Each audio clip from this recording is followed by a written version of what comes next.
말씀은 죽으면 죽으리라. 이 표현만큼 에스더를 말해줄 수 있는 표현이 없습니다. 너무나도 익숙하고 잘 아는 표현인데 많은 분들이 죽으면 죽으리라, 참 위대한 신앙이지 하고 그냥 끝내버리는 거예요. 나랑은 상관없이 에스더는 에스더고 나는 나고 내 인생은 내 갈 길이 있는 거고, 그래서 죽으면 죽으리라 라는 이 표현은 그냥 멋진 아주 위대한 선언이고 에스더의 이름을 기억나게 만드는 구호 정도로 그렇게 이해하고 있는 분들이 많습니다. 여러분과 제가 이제는 하나님 앞에서 죽으면 죽으리라 라는 심정으로 믿음 생활을 다시 한번 시작하고 하나님의 뜻 안에서 말씀대로 살아가며 승리하는 삶이 되시기를 주의 이름으로 축원합니다. 여러분, 그 페르시아라고 하는 나라, 메대와 바사라고 나와 있는 이 성경에서의 제국, 처음에는 이스라엘 국가를 침범해 왔던 첫째 제국은 아수르였습니다. 아시리아라고 하는 제국이었는데 그 제국을 이어서 바벨론 제국, 그리고 바벨론 제국을 이어서 세 번째로 나타나는 제국이 바로 메대와 바사 합쳐져서 후에는 이제 페르시아라고 부르는데, 페르시아 제국이 이스라엘을 지배를 합니다. 여러분, 페르시아의 큰 정책 중에 하나가 무엇이냐면 관용적인 정책이었어요. 누구나 다 받아들이고 또 식민지 하에 들어있는 그 피지배 국가들의 문화를 존중해주고 또 다 받아주는, 그러면서 혼합 정책을 써서 너도 나도 다 같이 잘 살자라고 하는, 그래도 다른 제국보다는 사실 상당히 인간적이고 또 인간미가 있는 그런 그 제국의 형태를 지니고 있었던 제국이 바로 이 페르시아 제국이었습니다. 다문화, 다종교, 혼합, 이 모든 용어들이 다 들어가 있을 만큼 페르시아는요, 아주 많은 국가들이 함께 식민 생활을 해야 됐는데, 식민 생활에 그렇게 불편함이 없었던 것은 그들 나라의 고유 문화를 존중해주고 받아줬기 때문에 가능했던 거예요.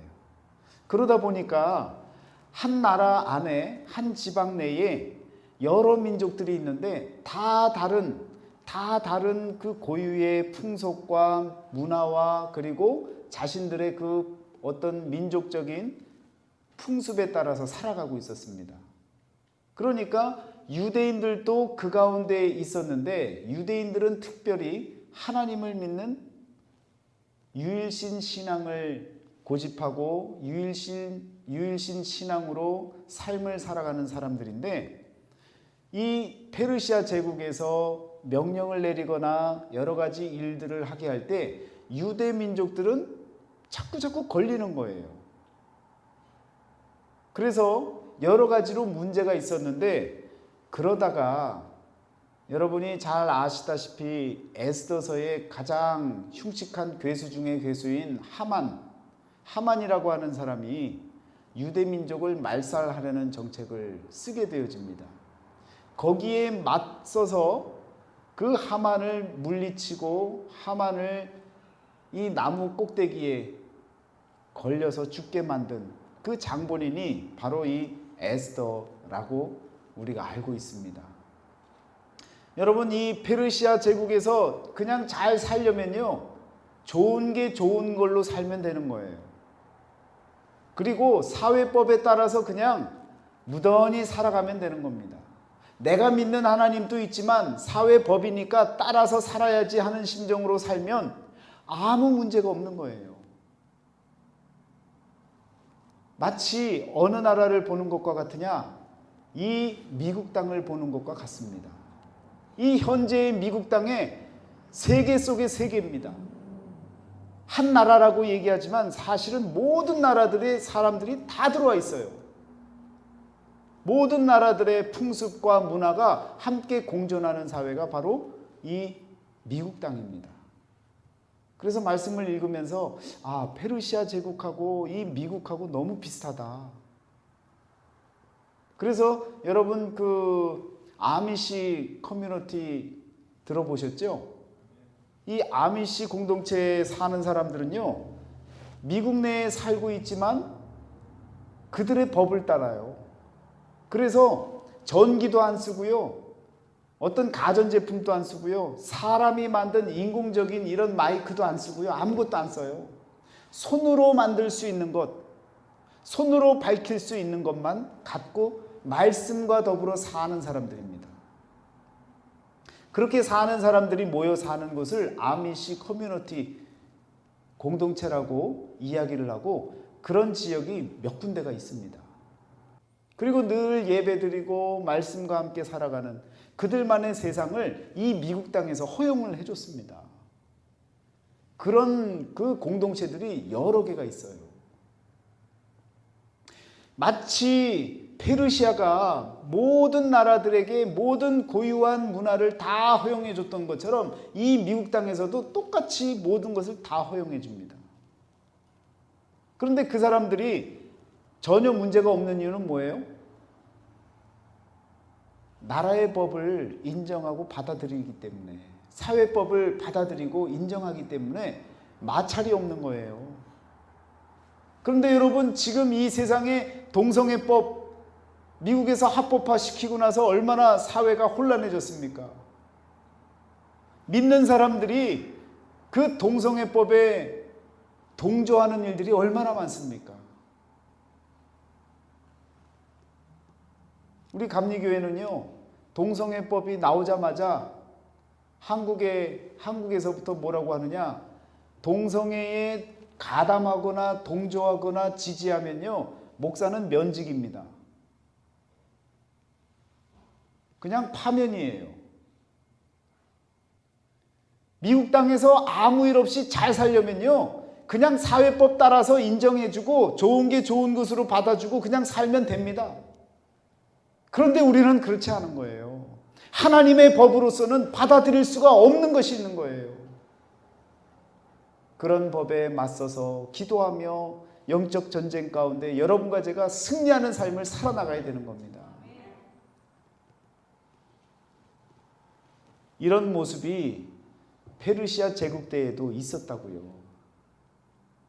그런데 이 유대인들이 여러모로 하나님의 법을 따르다 보니까 자꾸 상반되고 자꾸 부딪히는, 마찰이 되어지는 일들이 벌어지는 그런 상황들이 있었다는 것입니다. 제가 이민 목회에 와서 참 충격적인, 직접 이제 함께 만나기도 하고 교제도 하던 분이, 그것도 목사님이요, 저에게 그런 말을 하더라고요. 민 목사는 젊어서 목회를 몰라. 목회는 혼자 하는 게 아니야. 사람들 봐가면서, 사람들이 원하면 교회 교단도 잠시 없앴다가 또 교회가 좋아지면 또 교단 가입하고 그러는 거야. 이민 목회에서 뭐 있겠어? 이런 얘기를 하는 거예요. 그래서 너무 다른 거예요. 그래서 저는 마음으로 그랬습니다. 하나님만 알면 되지. 뭘 그렇게 사람들 마음 다 챙기느라고. 목사가 건강한 교단에 가입을 하고 목사 안수를 받은 자가 가입을 탈퇴했다가 성도들이 좋아하면 다시 또 기회 봐갖고 다시 가입하는, 사람에게 기쁘게 하는 그런 목회를 왜 해야 됩니까? 그런데 그런 목회가 일반적인 목회가 되어져 버렸어요. 그런 걸 원해요. 그런 걸 좋아합니다. 그것을 따라가지 못하면 목회를 모른다는 거예요. 이런 일들이 비일비재합니다. 여러분, 정말 이민 생활에서 우리의 신앙은 우리 스스로가 지키지 않으면요, 다 무너집니다. 목사나 교육자나 할 것 없이요, 모두가 내 신앙을 내가 지키지 않으면 무너질 수밖에 없는 것이 현실이라는 것입니다. 여러분, 어떤 상황에서도 타협하지 마세요. 정중하게 거절하시고요, 정중하게 믿음 생활하시고요, 하나님 앞에서 소신껏 살아가시기를 바랍니다. 그러면요, 하나님이 함께 하실 겁니다. 하나님께서 나를 존중하는 자는 나도 그를 존중한다고 말씀하고 계시거든요. 우리 하나님을 개떡처럼 여기면서 나는 존중해달라고 하면 이건 도둑놈 신부 아닙니까? 나는 기도하지 않으면서 하나님 나를 위해서 해주세요라는 거, 이거 마찬가지로 도둑놈 신부 아닙니까? 여러분, 모든 생활 가운데 하나님의 뜻이 무엇인지를 먼저 구할 수 있는 분별의 지혜를 갖고 그렇게 살아나갈 수 있는 믿음의 삶이 되시기를 축원합니다. 그래서 미국 땅에서요 잘 사는 사람들은요, 믿음 생활 하면서도 잘 사는, 아주 걱정 근심 없이 사는 그런 사람들은요, 대부분 많은 크리스찬들이 어느 지역에 거주하느냐? 회색지대에 거주합니다.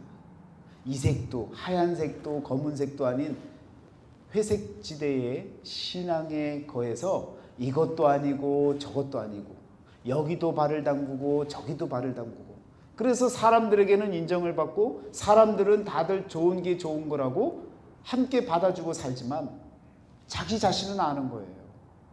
하나님 앞에서 내가 분명하게 결단해야 할 때에 결단하지 못하고 은근슬쩍 그냥 나를 감추어 버리는 그런 회색지대 신앙인으로 그렇게 변질되어지는 모습들이 우리 삶 가운데 많이 드러난다는 것입니다.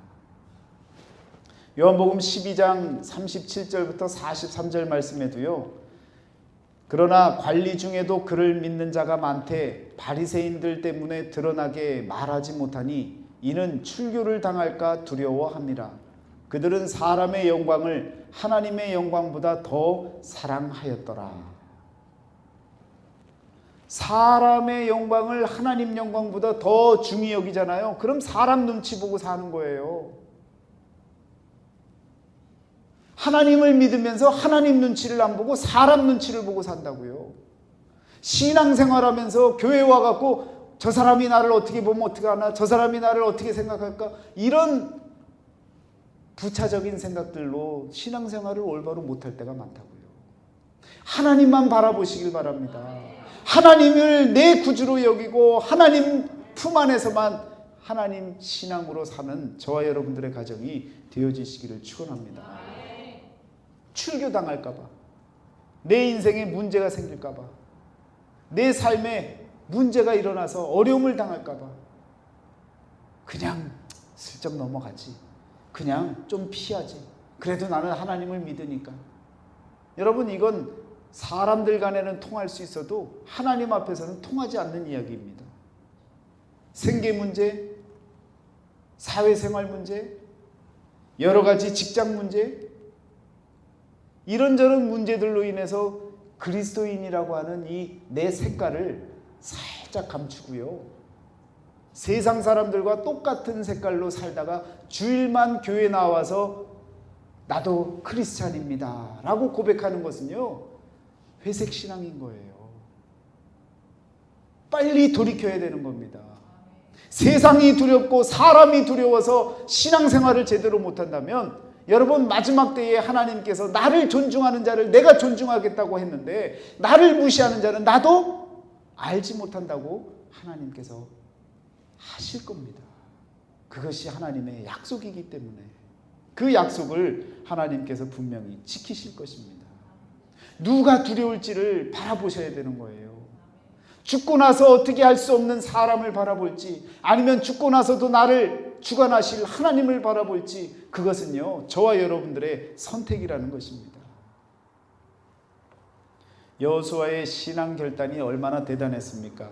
여호수아서 24장 15절 말씀에 보면 너희가 섬길 자를 오늘 택하라. 오직 나와 내 집은 여호와를 섬기겠노라. 그런 믿음이 우리에게 있어야 됩니다. 아유, 우리 옆집에 한 30년 신앙생활했던 권사님도 있는데 그분도 그러는데 나는 이제 집사, 아니 이제 평신도인데 그거 갖고. 여러분, 그렇지 않습니다.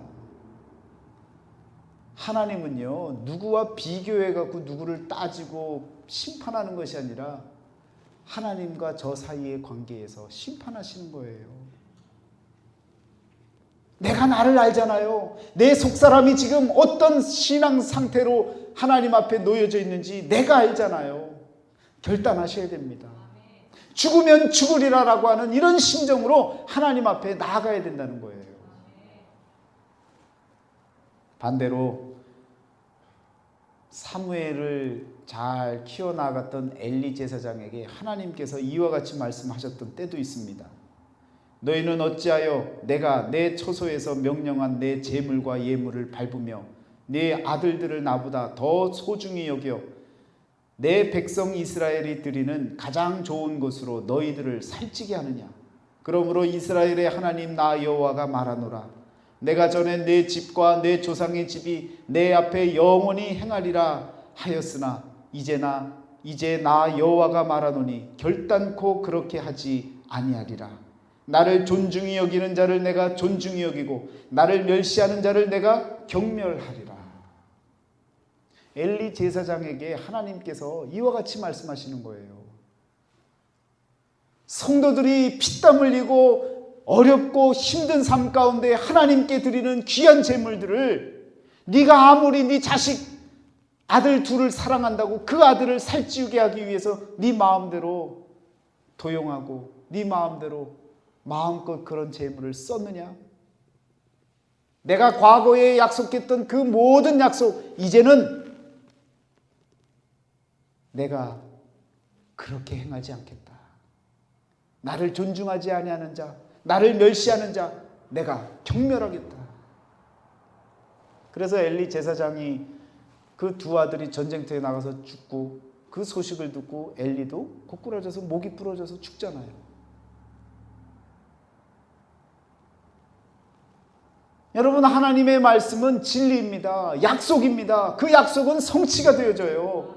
여러분이 읽으시고 여러분이 묵상하시는 이 말씀이요, 어느 순간 내 삶에 훅 들어온다고요. 하나님이 약속하신 대로 지키신다고요. 어렵고 힘들지만 하나님을 존중하고 하나님을 신뢰하고 믿음으로 사는 자는요, 하나님께서 그를 존중해주고 높이시는 그 순간들이 찾아오는 것입니다. 여러분, 그 순간을 기대하고 소망하시면서 믿음으로 살아나가시기를 축원합니다. 다니엘과 그 친구들이 왕 앞에서 아주 당당하게 이야기하잖아요. 느부갓네살이여, 우리가 이 일에 대하여 왕에게 대답할 필요가 없나이다. 왕이여, 우리가 섬기는 하나님이 계시다면 우리를 맹렬히 타는 풀무불 가운데에서 능히 건지시겠고 왕의 손에서도 건져내시리이다. 그렇게 하지 아니하실지라도 왕이여, 우리가 왕의 신들을 섬기지도 아니하고 왕이 세우신 금 신상에게 절하지도 아니할 줄을 아옵소서. 여러분, 이 정도는 돼야죠. 당당해야죠. 세상 왕 앞에서요, 굽신거리지 않고 굴하지 않고 하나님의 뜻대로 살겠노라고 당당하게 선포할 줄 알아야죠. 그렇게 하지 아니하실지라도, 그럼에도 불구하고 이 신앙을 갖고 하나님 앞에 고백했던 다니엘과 그 세 친구들이 어땠습니까? 하나님이 그냥 내버려 두십니까? 하나님이 그들을 인도해 주시는 거예요. 구원해 주시는 거예요. 존중히 여겨 주시는 거예요. 하나님의 품 안에서 그들을 일으켜 세워 주시는 거예요. 여러분, 그런 은혜를 저와 여러분들이 누려야 될 줄 믿습니다. 이 베냐민 지파에 속했던 이 모르드게라고 하는 사람은 작은 사람이라고 하는 의미의 이름입니다. 그런데 결코 작은 사람의 이름으로 살지 않았습니다. 아주 큰 사람의 역할을 감당하고 살아나갔습니다. 사람이 살다 보면요, 결단이 필요한 시기가 와요. 어떤 일이든 작은 일이든 큰 일이든 사실은 매 순간마다 우리가 결단하고 선택하고 그렇게 살아가는 것이 우리 인생 아닙니까? 오늘 이 자리에 여러분들이 오시기 위해서 사실은 결단했고요, 선택했고요, 이 자리로 오신 거예요. 그런 작은 선택과 결단이 있었기 때문에 이렇게 오셨다고요. 모르드게도 마찬가지로 자신이 살아가고 있던 그 시기에 여러 가지 많은 결단해야 될 일들이 일어났습니다. 그 중에 하나가 바로 하만이 총리가 되어지면서 왕에게 허락을 받고 모든 사람들이 다 자신에게 절을 하라고 했는데 모르드게는요 관리였어요. 말단 공무원이었다고요. 그런데 그 명을 지키지 않는 거예요. 그래서 사람들이 오고 가면서 왜 당신은 이 명을 지키지 않소? 하니까 아무 말도 하지 않고요. 그냥 지키지 않는 거예요. 절하지 않는 거예요. 사람을 숭배하지 않겠다는 거예요. 하나님 외에는 내가 절하지 않겠다는 거예요. 그 믿음을 갖고 자신의 자리에서 철저하게 자기 신앙을 지켜갑니다. 그래서 문제가 되어지지요. 그래서 하만이 그 이야기를 듣고 어떻게 합니까? 저거 내가 반드시 죽이리라. 저것뿐만 아니라 저 유대 민족을 내가 멸절시키겠다 라고 하는 각오를 갖습니다. 여러분, 이 하만이라고 하는 사람은 어느 사람이냐면 아말렉 족속의 후손입니다. 아말렉 족속 여러분 언제 사람들이에요? 사울이 그냥 때려부신 그런 진멸시킨 나라이기도 한데 또 그 이전에는요. 모세 때 모세가 이스라엘 백성들을 이끌고 가나안 땅으로 가려고 그 광야를 지날 때요. 아말렉이요. 골짜기에서 못 지나가게 만들어요. 방해꾼입니다. 아말렉이라는 말 그 자체가 골짜기예요. 골짜기에 사는 사람들을 가리켜서 아말렉이라고 그랬다고요. 그런데 이 인간들이요. 매번 이스라엘 백성들을 그냥 그렇게 골탕 먹이고 방해하고 가나안 땅으로 가는 길을 자꾸 막고 늘 방해 공작을 폈던 사람들이에요. 여러분, 이 아말렉을요. 하나님이 오죽했으면 대대로 이 인간들하고 내가 싸울 것이다 라고까지 이야기를 하셨단 말이에요. 대대로 아말렉과 싸워야 되는 거예요. 대대로 싸운다는 얘기는 끝까지 싸우는 거예요. 오늘 저와 여러분들도 그 아말렉과 싸워야 됩니다.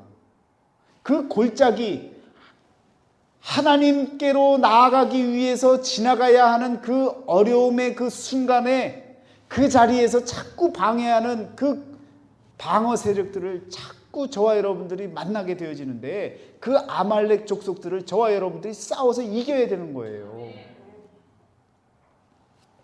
여러분이 잘 아는 말씀 있지 않습니까? 내가 사망의 음침한 골짜기로 다닐지라도 해를 두려워하지 않을 것은 주께서 나와 함께 하심이라. 주의 지팡이와 막대기가 나를 안위하시나이다. 사망의 음침한 골짜기가 바로 아말렉이라고요. 사망과 같은 그런 고통과 아픔의 시간들이 우리들에게 찾아올 때 그 상태로부터 우리가 극복하고 이겨내야 되는 거예요. 어떻게 이길 수 있습니까? 주님이 나와 함께 하심을 고백하는 거예요. 주님의 지팡이가 나를 안위해 주시고 주님의 막대기가 나를 지시해 주셔서 올바른 길로 갈 수 있도록 그 골짜기를 잘 헤쳐나갈 수 있도록 하나님이 도와주셔서 내가 그 길을 지나갈 수 있다는 그 확신을 갖고 나아갈 때 저와 여러분들이요 아말렉 그 상태를 이겨나갈 수 있는 것입니다. 하나님이요 대대로 싸워주신다고 하는 거예요. 여호와께서 맹세하시기를 여호와가 아말렉과 더불어 대대로 싸우리라 하셨다 하였더라. 여러분과 저의 얘기입니다. 유다라는 말은 찬송하는 사람들이에요. 누구를 찬송했겠어요? 하나님을 찬송하는 사람들이에요. 유다 백성들이 자꾸 고통을 받는 이유는 하나님을 찬송하기 때문이에요. 여러분과 제가 자꾸 어려움을 받고 고난에 처하게 되는 그 이유들이 어디 있느냐? 하나님을 찬송하려고 해서 그래요. 하나님을 찬양하고 하나님을 경배하고 하나님을 드높이는 자들은요 자꾸 어려움을 당할 수밖에 없는 거예요. 그 역할을 감당하는 것이 바로 이 아말렉 족속입니다.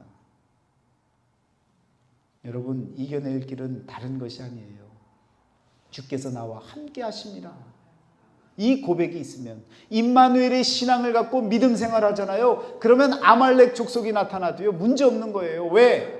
주의 지팡이와 막대기가 나를 안위하시고 보호하시고 지켜주시기 때문에. 그래서 그 골짜기에 들어간다고 해도, 아말렉 상태에 들어간다 할지라도 내 삶 가운데 자꾸 어둠의 그림자가 드려지고, 자꾸 사망의 그림자가 드려지고, 자꾸 힘겨움이 찾아온다 할지라도 우리 주님이 함께 하시니까 이길 수 있는 거예요. 그 믿음이 우리에게 있을 때에 이런 상황적 어려움들도 이겨낼 수 있게 되어지는 겁니다.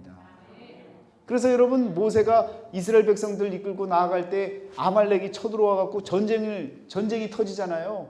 그럴 때 그 르비딤이라고 하는 곳에서 산 꼭대기에 올라가서 두 손을 들다가 기도하다가 손이 내려오면 어떻게 돼요? 아말렉이 이기고, 또 손을 올리면 다시 유대 백성들이 이기고. 그래서 그걸 바라본 훌과 또 누구예요? 아론이 쫓아가서 오른손 왼손 붙잡고 쳐 올리잖아요. 그리고는 계속 기도하게 만들잖아요. 그랬더니 이스라엘이 이기지 않습니까? 함께 중보해서 기도하면요, 이기는 거예요. 여러분, 어떤 어려움이 찾아와도요, 함께 중보해서 기도하면 이기는 거예요. 우리 전승호 목사님이 그때 그렇게 선포하시고 또 기도하시고 나서 제가 좋아졌잖아요. 그런데 그날 같이 식사를 하시면서 그런 얘기를 하시는 거예요. 목사님, 죄송해요. 제가 그런 선포를 하고 제가 그런 다른 교회에서 막 소리를 지르고 이런 건 제가 할 줄도 모르고 나이 먹어서도 그랬고 지금까지 그래와 본 적이 없는데요. 하나님이 그 전전주서부터 자꾸 그 마음을 주셨다는 거예요. 가서 선포해라. 가서 하나님 앞에 또 성도들과 함께 기도해라. 그 마음을 주셨다는 거예요. 그래서 그 마음을 갖고 부담을 갖고 있는데, 그분도 출석하는 교회가 있어요. 원로 목사님이니까. 그런데 그 교회가 사정이 생겨서 온라인 예배가 된 거예요. 그래서 오게 된 거예요. 그래서 그분도 갑작스럽게 준비해 갖고요, 이게 내가 올 수 있을까 하고 달려왔는데 온 거예요. 여러분, 하나님이 주시는 감동으로 하나님께서 함께 하시니까 다른 교회 가서 예배 드려야 될 뿐인데 그날 이 타코마로 길이 열린 거예요. 그리고는 사모님하고 같이 우여곡절 가운데 찾아와서 예배를 드리고 하나님이 주신 감동으로 선포를 했다는 거예요. 그래서 목사님 감사합니다. 저는 그렇게 인사드렸어요. 하나님이 하신 일인데 왜 목사님이 죄송합니까? 그리고 나서 얼마나 감사합니까?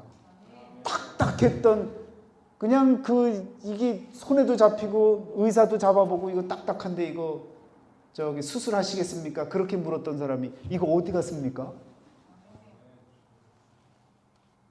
여러분, 하나님께 기도하고 함께 중보하고 기도하면요, 아말렉이 내게 엄습해 온다 할지라도 하나님이 해결해 주시는 거예요.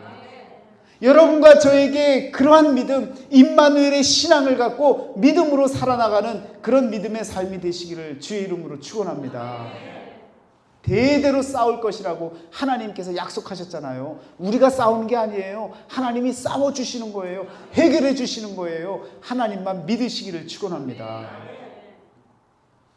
여러분, 그래서 유다 백성과 이 아말렉 족속 간의 이 관계는요, 앙숙인 거예요. 늘 적대 관계예요. 그래서 이 영적인 의미로 봐도요, 마찬가지로 찬송하는 자들과 그리고 사망의 음침한 골짜기가 함께 할 수가 없는 거예요.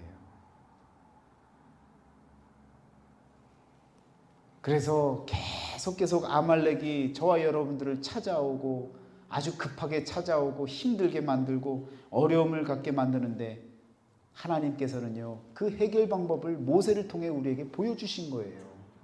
함께 손을 들고, 내가 어려우면 함께 손을 들어주고 하나님께 간구하고 기도하면 하나님이 해결해 주시는 역사 속에서 보여주셨잖아요.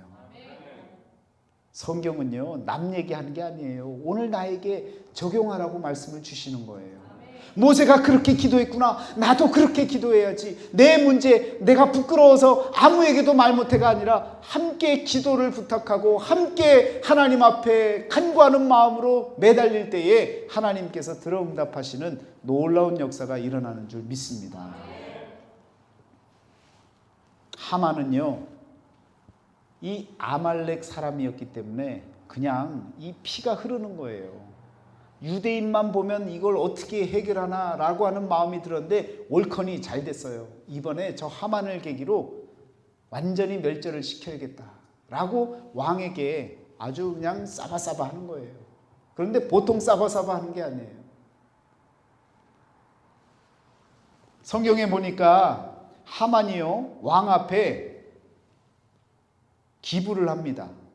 기부를 하는데 지금 돈으로 따지면요, 은 1만 달란트가 얼마 정도 될 것 같아요?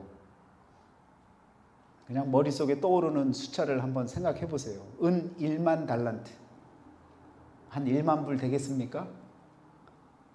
1만 달란트가 지금 돈으로 환산을 해보니까 대략이요. 이것도 이제 또 올라죠. 물가가 상승했으니까. 80억 정도가 되는 그 값어치의 은 1만 달란트를 왕에게 탁 내놓고 왕이시여, 왕의 나라가 영원하기를 원합니다. 그런데 한 가지 문제가 있습니다.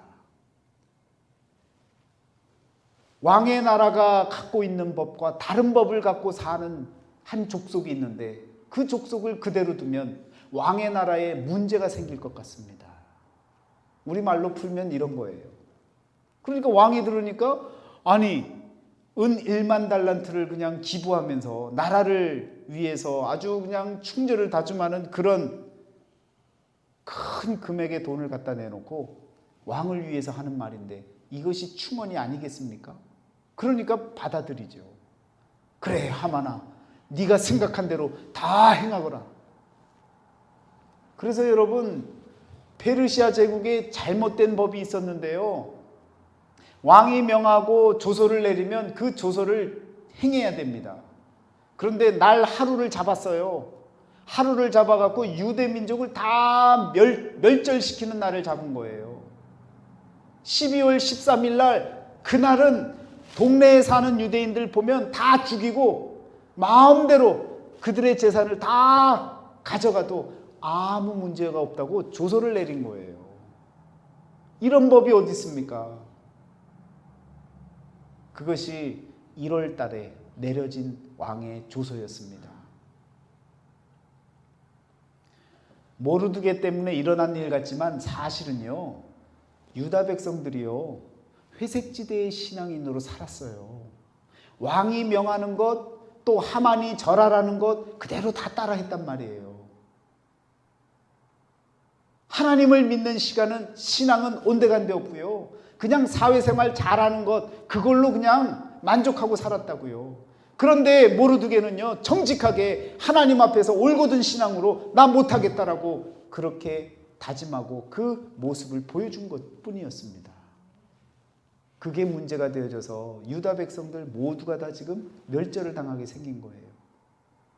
그런데 여러분, 모르드게 때문에 일어난 일이 아니라 모든 민족이 다 하나님을 거역하고 하나님과 상관없이 사람들의 영광을 위해서 살아가려니까 하나님이 한번 기회를 주시는 거예요. 너희들 정신 차리라고 한번 기회를 주신 거예요. 이제 불똥이 떨어진 거예요. 어떻게 해야 됩니까? 그래서 모르드게가 그래서 에스더를 찾아가는 것 아닙니까? 에스더를 찾아갔는데 직접 못 찾아가니까 사람 보내서 이야기를 하잖아요. 에스더는 어디에 들어가 있었어요? 수산궁에 들어갔어요. 느헤미야도 어디 들어갔었어요? 수산궁에 들어갔어요. 그 수산궁에 들어가면 바깥 이야기를 몰라요. 에스더도 마찬가지로 바깥 이야기를 몰랐습니다. 그래서 그 민족의 이야기를 듣고 보니까 이게 무슨 일이야? 어떻게 이런 일이 벌어질 수 있어? 그런데 자신이 처한 그 모든 환경을 바라보니까 왕에게 나아갈 수도 없고 30일 동안 왕이 부르지도 않아서 얼굴도 못 봤는데 내가 나가면 어떻게 하는 거예요? 함부로 왕 앞에 나가면 죽임을 당하는 거예요. 그러니까 함부로 어떻게 행할 수도 없는데 모르드게 사촌 오빠가 전가를 보내왔는데 네가 지금 하나님께 쓰임을 받을 때가 이때가 아니겠느냐. 그런 권면의 충고, 멘토로서 신앙적인 충고를 해줬는데 그 이야기를 듣고 보니까 이거 죽을 일밖에 없는 거예요. 그래서 어떻게 합니까? 아말렉을 이겼던 방법이 뭐예요? 중보하고 함께 기도하는 거예요. 모세가 그랬던 것처럼 모두가 다 같이 하나님께 부르짖고 간구하면 하나님이 응답해 주시는 거예요. 성경은요, 그런 지혜를 우리에게 주시는 거예요. 죽을 것 같은 상황이지만 성경에 나와 있는 말씀들을 토대로 하나님이 이렇게 살려주셨구나. 그러면 내가 이렇게 해도 하나님이 살려주시겠구나. 그런 믿음이 생겨야죠. 그래서 에스더가 모든 사람들에게 다 같이 3일 동안 금식하고 함께 기도하자고 그렇게 선포를 하고 나는 죽으면 죽으리라라고 선언을 하고 왕에게 나아가는 것 아닙니까? 여러분, 이 에스더가 죽으면 죽으리라 라고 했던 것이요, 엄밀하게 말하자면 예수님을 드러내는 아주 좋은 예표 중에 하나입니다. 자, 어떤 것이냐면 보세요. 하만이라고 하는 이름이 있죠. 하만의 이름이 있는데 에스더 7장 6절에 보면 이 악한 하만이라는 표현이 나와요. 이 악한 하만이라는 표현이 나오는데 히브리어는 각 그 하나의 스펠링이 하나의 숫자를 갖고 있어요. 그런데 이 악한 하만이라는 이 말을 숫자로 환산하잖아요. 게마트리아라고 하는 이런 그 수비학을 써서 숫자로 환산을 하면 몇 자가 나오냐면 666이 나옵니다. 하만의 정체는 뭐예요? 적 그리스도와 같은 거예요. 그런데 에스더는요, 에스더라고 하는 이름을 게마트리아로 숫자를 환산해서 보면 288이 나옵니다.